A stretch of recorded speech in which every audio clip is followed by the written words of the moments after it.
Bismillahirrahmanirrahim. Assalamualaikum warahmatullahi wabarakatuh.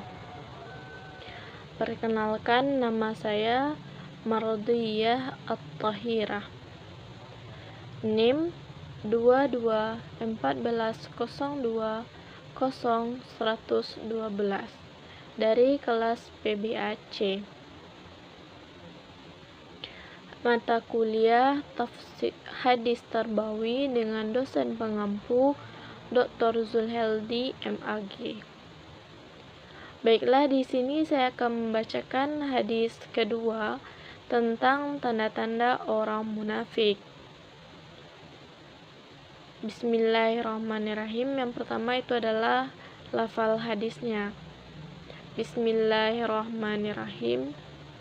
Hadithu Abdullah bin Amrin radhiyallahu anhuma qala Rasulullah sallallahu alaihi wasallam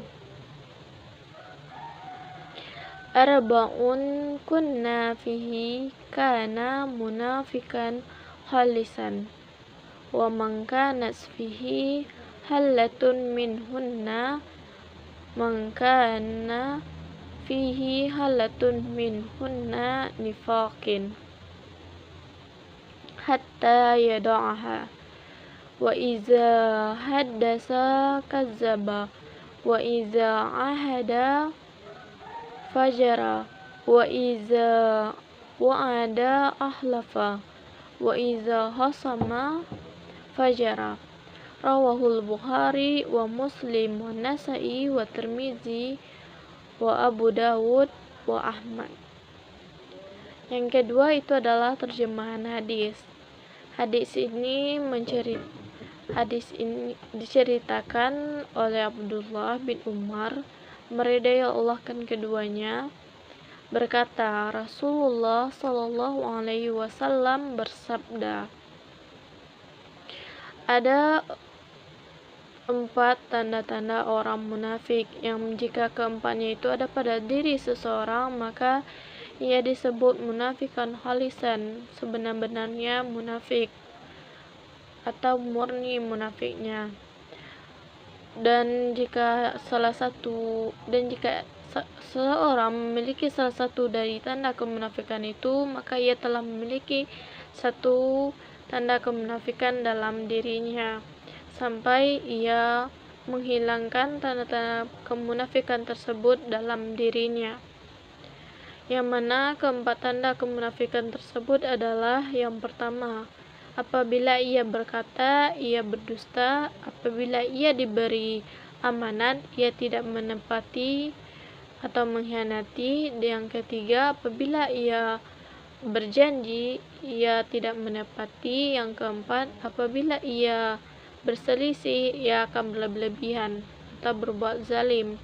Hadis ini diriwayatkan oleh Imam Bukhari, Imam Muslim, Abu Dawud, An-Nasa'i, At-Tirmizi, dan Ahmad.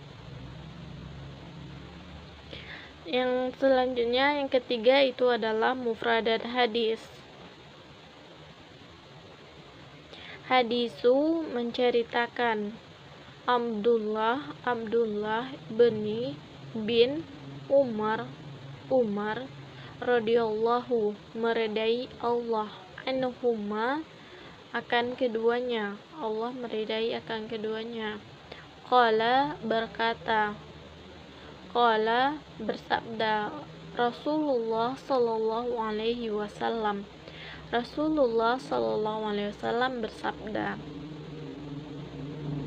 arba'un 4, man siapa, fihi padanya, kana adalah munafikan, kemunafikan khalisan murni.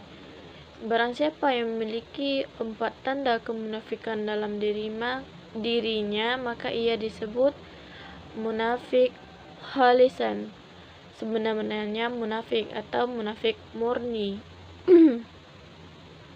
Waman dan siapa, kanas adalah, fihi padanya, halatun ada tanda-tanda, minhunna darinya kemunafikan, Kanas adalah fihi padanya halatun min nifakin, maka ia itu adalah memiliki satu kemunafikan.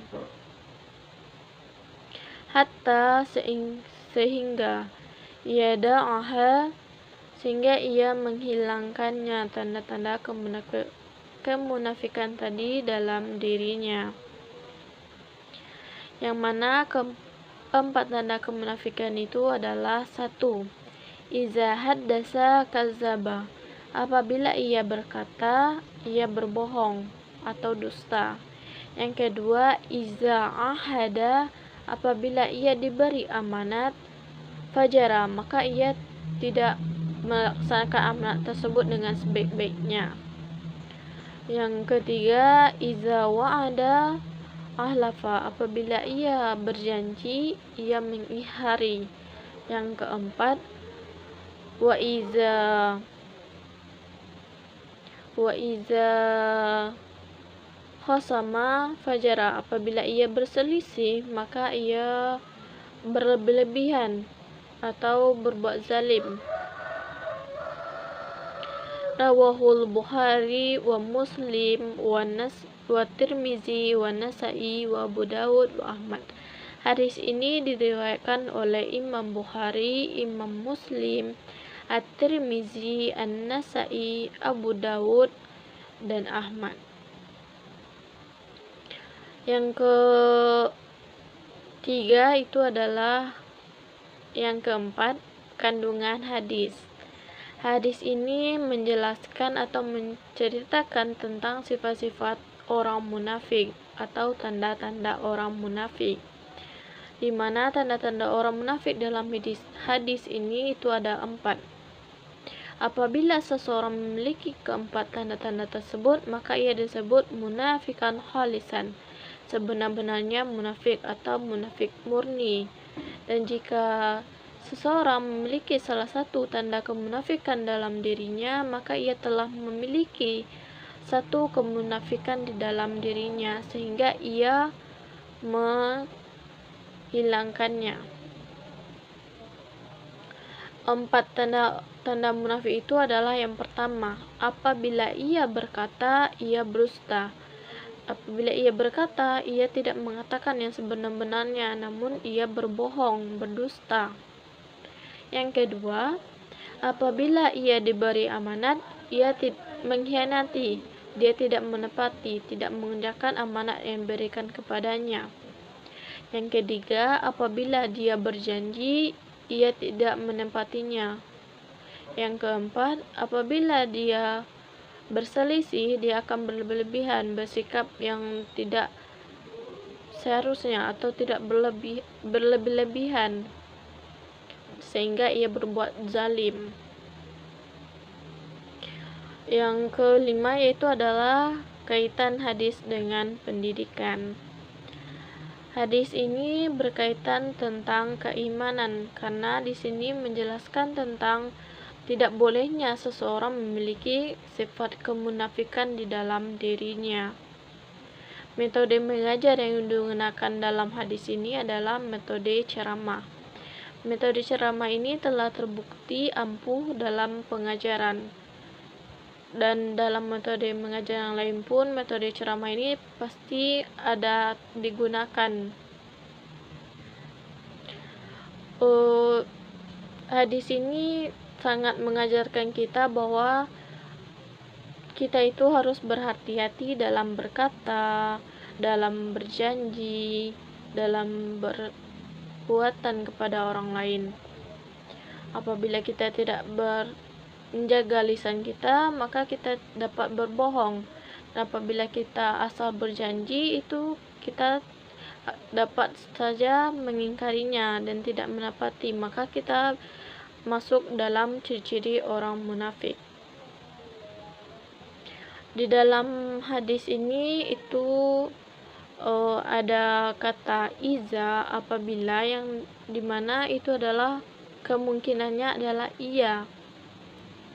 Di dalam hadis ini tadi ada mengatakan bahwa apabila ia berkata ia berdusta. Berdusta itu tidak boleh, dan walaupun untuk bercanda. Yang boleh itu adalah berdosa untuk beberapa hal, seperti yang pertama adalah perperangan.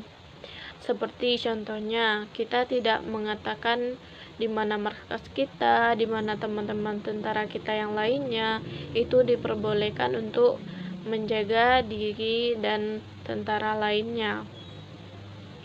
Yang kedua itu adalah untuk mendamaikan orang berselisih. Kenapa diperbolehkan?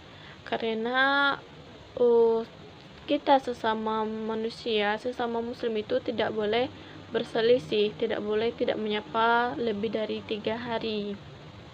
Jadi untuk menamaikan orang berselisih itu kita boleh berbohong. Selanjutnya itu adalah kebohongan suami kepada istrinya. Seperti misalnya istri telah memasak dan menanyakan kepada suaminya bagaimana masakannya itu. Sebenarnya masakan itu adalah asin atau hambar, tetapi suami mengatakan enak, lezat. Itu diperbolehkan karena untuk menyenangkan hati istri. Selanjutnya itu adalah berbohong untuk mengajarkan hal yang baik, namun cara-cara baik tidak ada lagi, dan caranya itu adalah hanya dengan berbohong, maka itu diperbolehkan. Munafik ini adalah suatu sifat yang sangat dibenci oleh Allah. Munafik ini juga terbagi menjadi 2. Yang pertama yaitu munafik intikadi. Intikadi ini adalah artinya keyakinan, di mana munafik ini dia percaya bahwa misalnya dia percaya dengan kata-katanya, namun dengan perbuatannya tidak. Hanya dengan perbuatan saja yang dinampakkannya, namun di hatinya itu sebenarnya dia tidak percaya gitu, hanya kepura-puraan saja yang nampak pada dirinya. Yang kedua adalah munafik amali, munafik simai. Munafik ini bahkan orang munafik ini disejajarkan dengan orang kafir, dan tempatnya itu adalah di neraka, sebagaimana firman Allah dalam Quran surat An-Nisa ayat 145, yang mana berbunyi, A'udzu billahi minasyaitonir rajim. Bismillahirrahmanirrahim. Innal munafiqina fid darki ilal asfala minan nar. Walan tajida lahum nasira. Artinya, sesungguhnya orang munafik itu ditempatkan pada tingkatan yang paling bawah dari neraka, dan kamu sekali-kali tidak akan mendapat seorang penolong pun bagi mereka.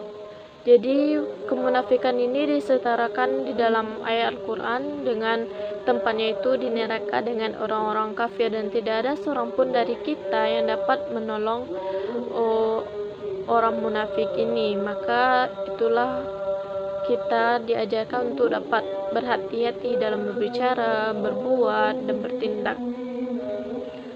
Dalam tafsir Ibnu Katsir, Ibnu Jarir menjelaskan bahwasannya ayat tadi itu menceritakan bahwa adanya ancaman bagi orang-orang munafik, yakni yang berkaitan dengan mereka akan dimasukkan ke dalam api neraka yang dipanasi dan dimasukkan ke dalam peti dan dikunci mati. Orang munafik adalah menampakkan kebaikan dan menyembunyikan keburukan. Jadi sifat kemunafikan ini sangat dibenci oleh Allah, dan dalam ayat pun dijelaskan bahwa tempat orang munafik ini sama dengan orang kafir di neraka yang paling bawah, dan tidak ada seorang pun yang dapat menolong mereka dari azab yang Allah berikan kepadanya. Sekian yang dapat saya sampaikan mengenai hadis tanda-tanda orang munafik pada kesempatan kali ini. Akhirul kalam, assalamualaikum warahmatullahi wabarakatuh.